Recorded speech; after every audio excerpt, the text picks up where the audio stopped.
Hello everybody, good morning, good afternoon, and good evening depending on where you are in this amazing world. My name is Donovan Jolly, and welcome everybody once again for another amazing video of DIY investing. For today's video, we're going to be covering 3 of my favorite cryptos, and 3 that I think are going to have some of the bigger gains inside of the end of the year blow off top. As we get closer towards the end of the year, there's going to be so much new money flooding into the markets, a lot of speculation is going to take place, and this is the point where we're going to be able to maximize the most profit potential in the shortest period of time. This is the same way it was in 2017 in the last cycle. We saw Bitcoin go from $3,000 all the way up to $20,000 in just a couple months. And this is going to be the point where it does the exact same thing over again, except in an even greater way with all of the altcoin profits that are going to be rolling through. If you're new and just finding this channel, always remember to do me a favor by leaving a like, comment, and subscribing to this channel for more updates. Always remember to click that notification bell so you don't miss out on any of these amazing videos like the one provided for you here. And make sure you guys sign up and join the Discord server of over 21,000 members and growing. Links are provided for you in the description for the people that want to join my community and sign up. On top of that, if you're new, just getting into these markets and you want extra educational content on how to be more profitable, make sure you guys download my free ebook and beginner's guide to crypto that I know is going to help you guys out tremendously. So check it out. Links are provided for you in the description. And with all that being said, guys, let's jump right into this amazing video today.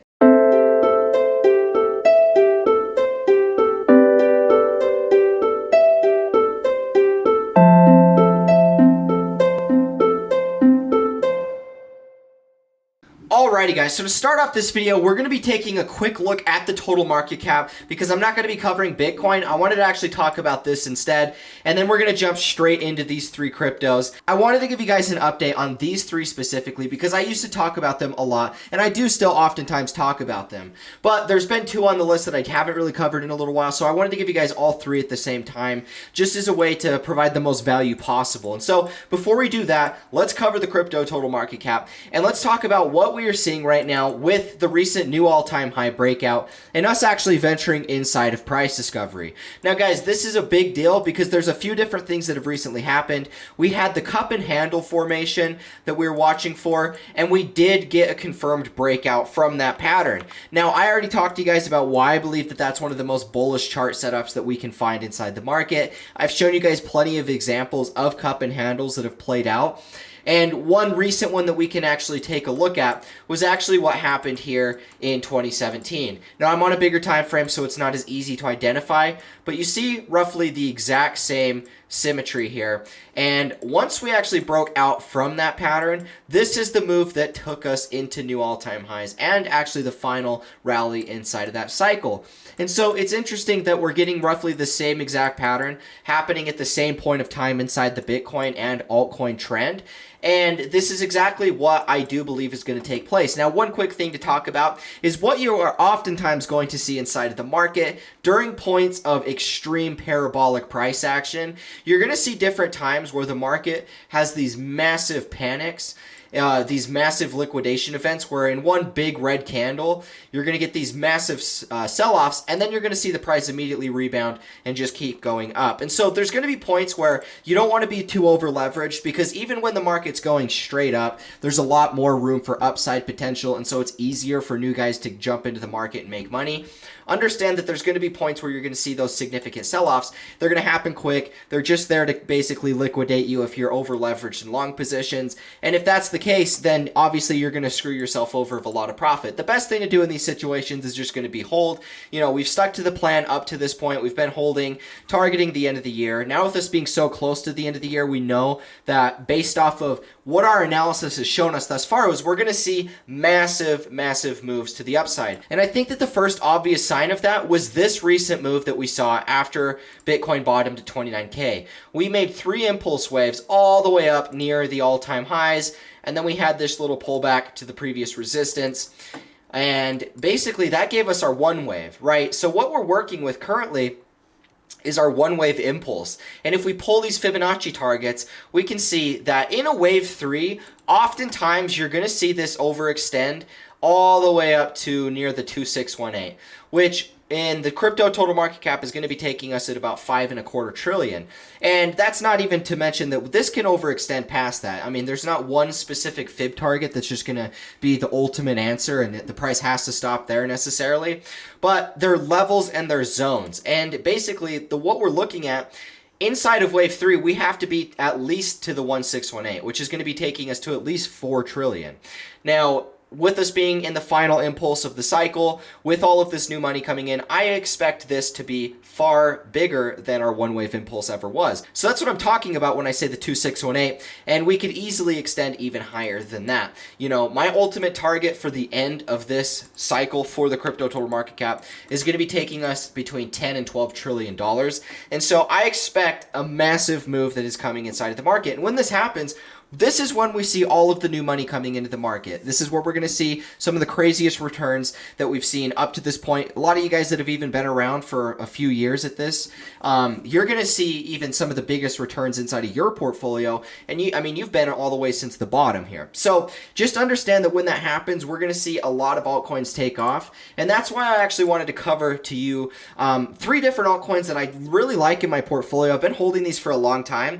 And these are 3 that I used to talk about significantly on the channel way back in the day. I used to cover these, at least once a week, but it's been a little while that I've covered these just because there's been a lot of other exciting stuff going into the market. I've covered the cycles, and the first one is going to be Chainlink. Now, Chainlink, the reason why I believe this one's going to have such a big move as we close out the end of the year is just simply based off of what we've seen up to this point. Now, yes, in the last year, it really hasn't done a whole lot. We do understand that, but the thing to understand is that was also coming at the end of a major 3-wave impulse. And that's why I'm going to take it to the logarithmic scale, because we can take a look at this in a different way.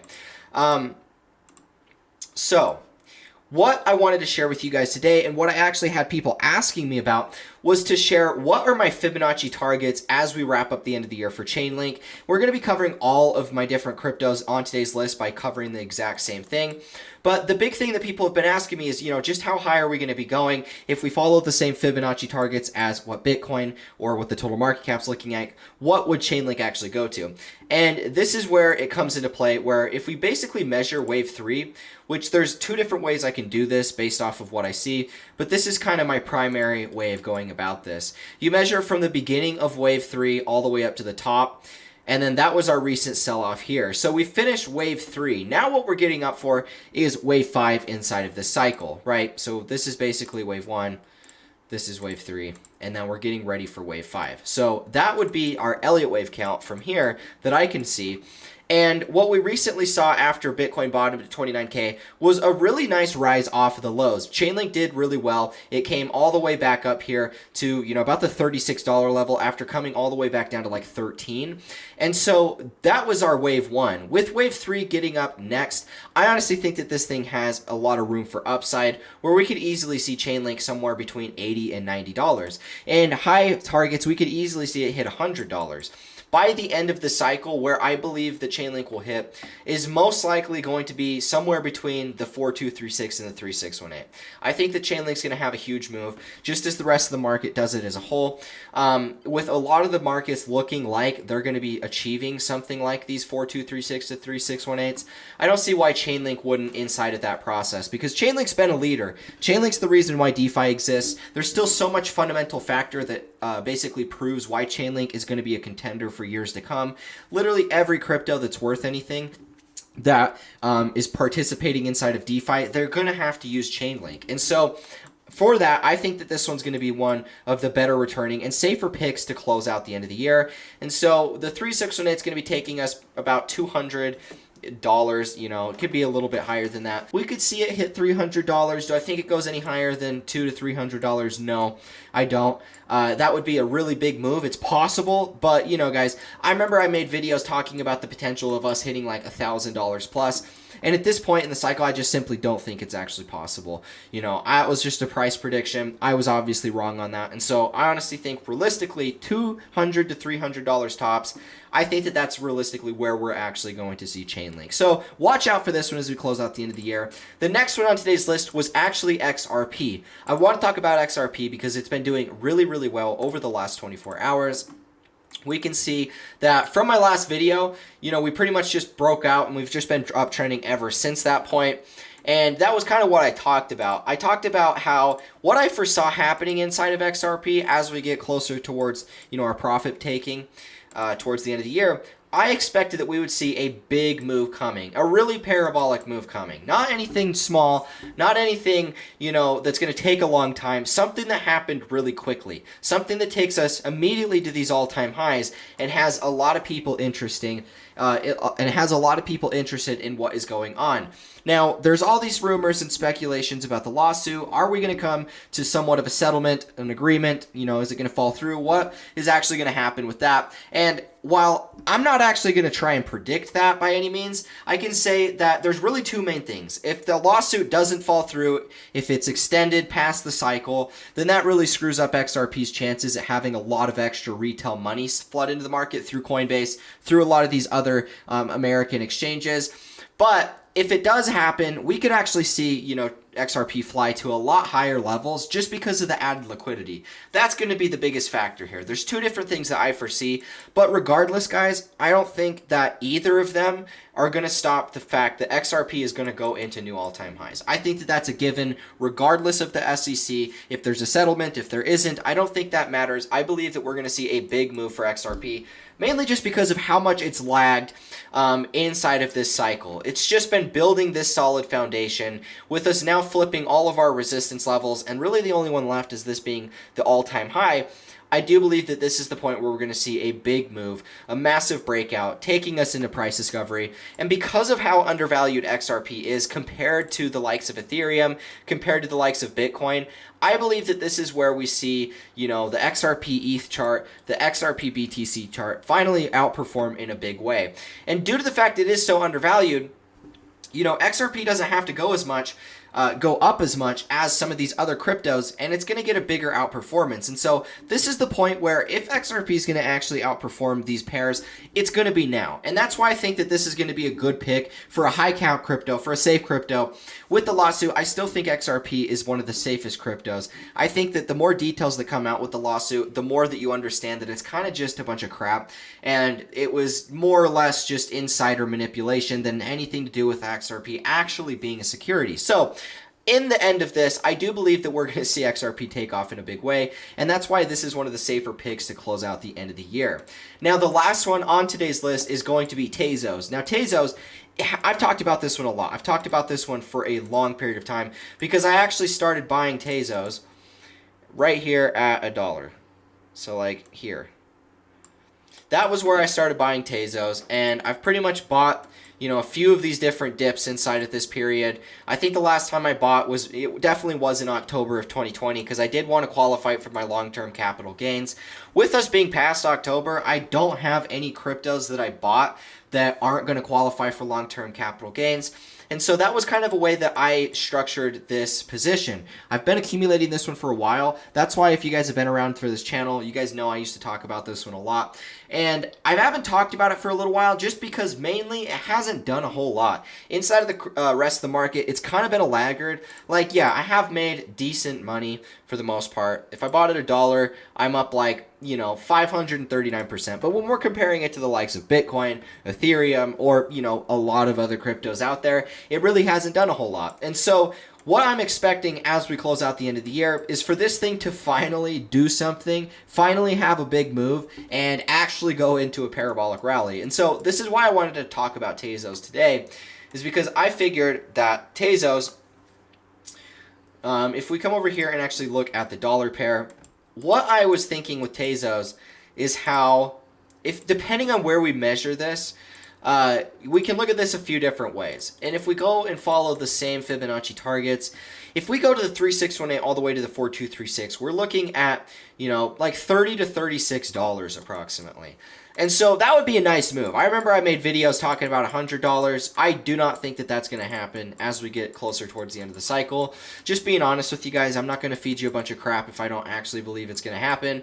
And when it comes to Tezos, that's just kind of what I'm thinking as of right now. High end, you know, we could go higher than these fib targets. I always talk about that. It's something that happens all the time with these altcoins. You never know what's going to happen as we get closer to the end of the cycle, because so much money and speculation can just flow as soon as one person talks about something. And so this is something that I'm going to be watching for as we get closer towards the end of the year. I've really liked Tezos for a long time. The reason why I've always liked Tezos is because it's like Solana, it's like Ethereum, it's like Cardano, it's like all of these other cryptocurrencies and these ecosystems that other cryptos can actually build on, right? I've always thought Tezos would do good just because of that one reason. It's something that other cryptos can build on, so if cryptos build on it and do well, it promotes the well-being of Tezos as a whole. And so we actually haven't seen a whole lot go on with Tezos. There has been a little bit of NFTs that have started taking off. There has been other cryptos that I have looked into and invested in under Tezos, but for the most part, they haven't done a whole lot But for the most part, it hasn't done a whole lot. This is the point where I do believe that if we're going to see stuff take off in Tezos, it's going to happen now.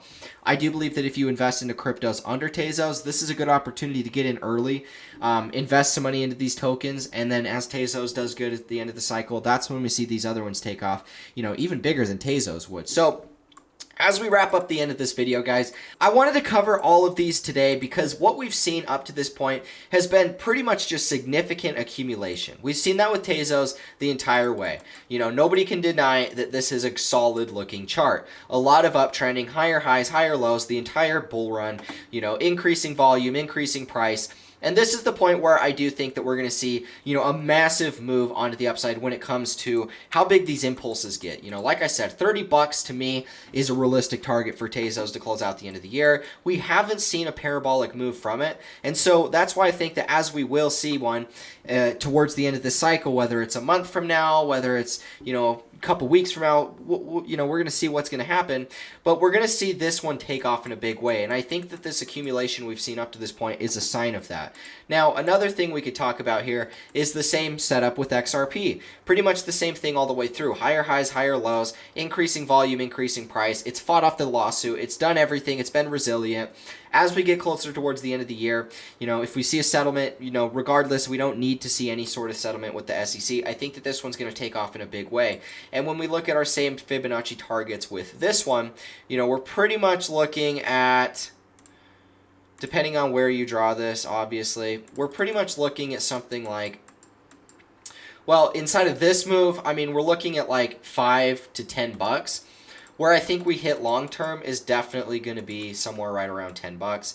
I think that that's a safe target to target long term. But one of the big things to talk about is simply how if we do extend it the 3618 to the 4236, we're looking at like 12 to, you know, $15 per XRP. So we do have a lot of room for upside, and that's why I think that if XRP has a big move, if XRP, you know, gets settlement or something like that happens, a lot of speculation going on, we could easily see XRP go up in a big way. And if XRP does extend all the way upwards of the 3618 to the 4236, I mean, you're looking at 8 to 10x returns. Comparing that to the rest of the high caps out there, XRP would outperform them in a big way, and that's why we should expect to see, you know, big moves coming from this once we get past this high set at about $2. So this is what I'm watching for to close out the end of the year. Wanted to give you guys this quick little update to cover some of my thoughts and perspectives. If you guys found value in this video, leave a like, comment, and subscribe. Hit that notification bell so you don't miss out on any of these amazing videos. If you guys want to join the Discord server or download my free ebook, links are going to be provided for you in the description for that. For the people that would like to get access to all of my trades, see all of my analysis, as well as my video course, all of that is provided for you inside of my Discord server as well. But you guys have to be part of my VIP group inside of that server. If you guys want to get access to all the trades that I take, you guys want to know what altcoins I'm trading, which ones I'm taking profits on as we get closer towards the end of the year, and then what stocks, which commodities I'm going to be getting into inside of the bear market. All of that's going to get taught to you guys inside of that group. It's a lifetime membership. As long as I run this channel, as long as I have this group, as long as I'm able to do that, you guys are going to get access to all of the trades, all of my investments, and live market updates as we go through each cycle and the years to come. Thank you guys so much for watching. Links are provided for you in the description if you guys want to join in any of this stuff. And with that being said, I will catch you in the next one. As always, peace out.